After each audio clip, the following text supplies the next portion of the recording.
Hi అండి, welcome to Anarghya tips and blogs. ఈరోజు మనం ములక్కాడలతోటి వంకాయలు టమాటా వేసి పులుసు పెట్టుకుందామండి. మనకి నోటికి తినడానికి పుల్ల పుల్లగా ఎంతో కమ్మగా ఉంటుందండి.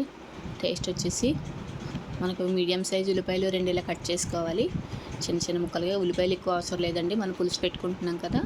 మీడియం సైజు ఉల్లిపాయలు 2 కట్ చేసుకుంటే సరిపోతుంది, చిన్న చిన్న ముక్కల కింద. చాపింగ్ బోర్డు ఉన్నా కానీ ఇలా నేను పక్కనే శుభ్రంగా కడిగేసి ఇలా కట్ చేసేస్తానండి, నీట్గానే ఉంటుంది.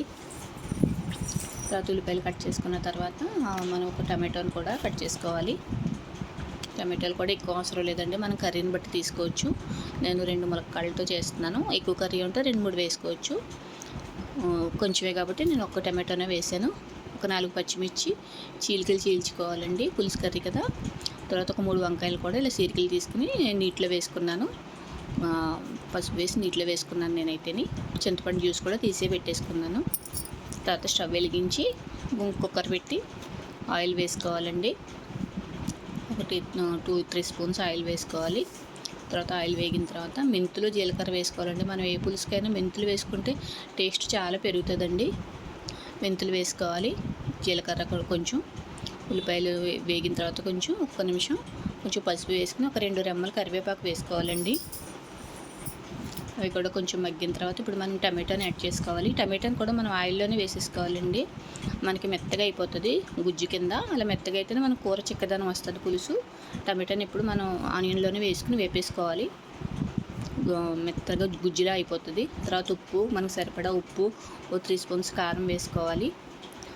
కారం ఉప్పు కూడా ఆయిల్లోనే వేసుకోవాలండి, మనకు కారం స్మెల్ రాకుండా ఉంటుంది పులుసు కానీ ఎగురు కానీ.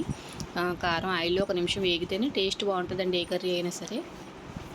తర్వాత మనం కట్ చేసుకున్న ములక్కాడ ముక్కలు కూడా వేసుకుని 1 నిమిషం అలా వేపుకోవాలి కారంలో ఆయిల్లోను.